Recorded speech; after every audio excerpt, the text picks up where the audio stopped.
Are you ready? Ready. All right, let's go. Kevin here, top 1 financial advisor and best-selling author. We are here to talk about the stock market.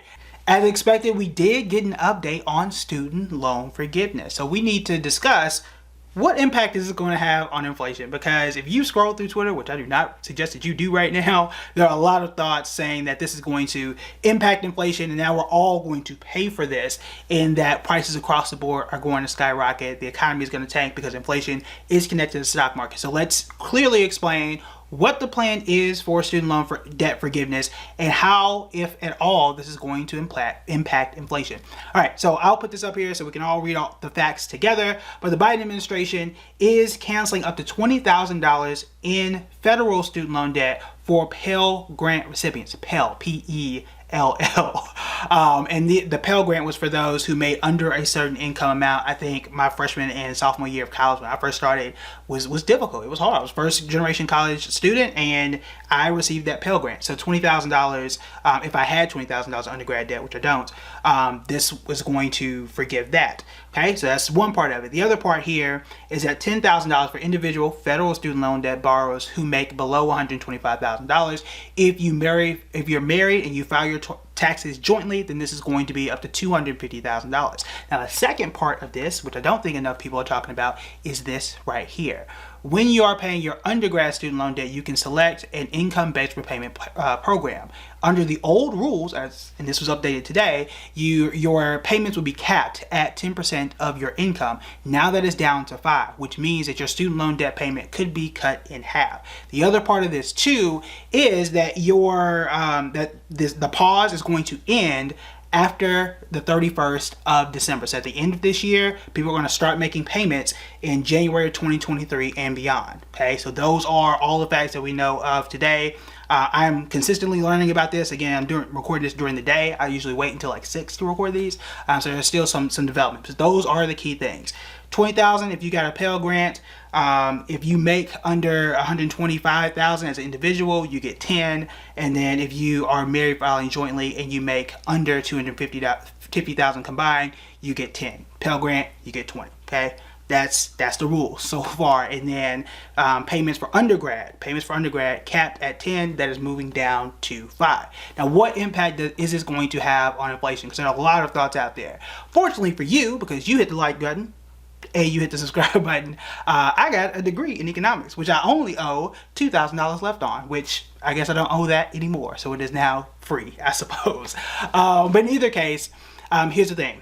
Inflation, we've defined this many times before, is when you have too much money chasing too few goods. It is basically a mismatch between the demand and the supply. So people who have been saving and you want to buy certain items, but those items aren't there and they're not making enough of them, you have more demand than you have supply. Therefore, the price of that supply starts to rise. That is essentially what that is. And there are two ways to fix this. You can either increase the supply, make more stuff, which is harder to do, right? Or you can just reduce demand. We as a community, as a people, as a society, we can say, look, we're just not going to spend money on those things. That's very difficult to do, right? Especially if they're items like, food that we need.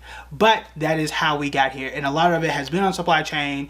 Since COVID, a lot of people haven't been able to get things together and produce enough stuff. That is how we got into this inflationary environment. There have been other factors though, and one of those factors was the student loan debt pause. Now that is really important here. In 2020, the president at that point in time paused student loan debt payments, which made a lot of sense. A lot of people didn't have jobs. Why are we sitting here paying when we're in a catastrophe at that point in time? So people were saving $200, $300, $400, $500 a month, investing and saving, doing all of these things. But we had this extra cash, right? We had this extra cash, and that's where you start to see that demand, right? And it's outpacing supply. So there's a portion, not all, I would even say it's the majority of it, but it is a portion of how we got into this inflationary problem to begin with. But here's the thing. If you forgive a certain level of debt on a debt that I was not paying, that does not increase the money that I have in my pocket. Pausing it in 2020 increased the amount of money I had in my pocket, right? I went from, paying $500 to saving $500. That makes sense, right? You've increased the supply of money. That makes sense. But if I go from, let's say I have $30,000 student loan debt and now it's 20, and I wasn't paying whether it was 30 or 20 since 2020, then nothing happens. And that's essentially what's happening here. So just because a certain level of debt has been forgiven on a debt that you were not paying, that's not going to have an impact on inflation. It doesn't give me, I don't go for having $500 in my pocket to having $1,000. That's not how that particularly works. However, there is one way that I could see this impacting inflation. When student loan debt starts back in January of 2023, that is when a portion of people who had, I guess, above $20,000, if you had the Pell Grant, or above $10,000 student loan debt, you're going to have to start paying again. So whether my payment is now $500 again, like it used to, and mine was, I'm just throwing a number out there, but if it was $500 and now it's $250, whatever it is, that is less money that I can put out into the economy and bid up on other things. So for example, and I did this on a podcast where, because I didn't have, because I wasn't paying my student loan debt, I could hire somebody to cut my yard and trim my trees and spend $200 a month on that instead of me doing it. But if I now have to make those payments again, that's one thing I can cut. I can cut my yard myself, and I can just take that same $200 and not put it in the economy and employ somebody, right? Because that's what I was doing. I could take it and just pay the loan. That is going to help with inflation in a way. It's not the best, most helpful way for individuals, but it is a consequence. People are not going to spend as much out in the economy and bidding up prices. They're going to have to start taking some of that money, whether it's just the amount they had in 2019 or earlier or less. They're going to take some portion of their money and put it back on their loans, and that's going to start in January. So if anything, inflation is actually going to go down. But as of today, and I would not expect today, next week, so let's say August, September, and so on, I wouldn't really expect inflation to spike because of student loan debt. That doesn't mean that it will. It just means due to student loan debt. That is the thing that you want to pay attention to, because again, it was already paused. It had been paused here. People, for the most part, were not paying. So if I wasn't paying before, and you tell me, hey, I owe you $1,000, and you come back and say, oh, I owe you $500. I'm like, I wasn't paying it anyway.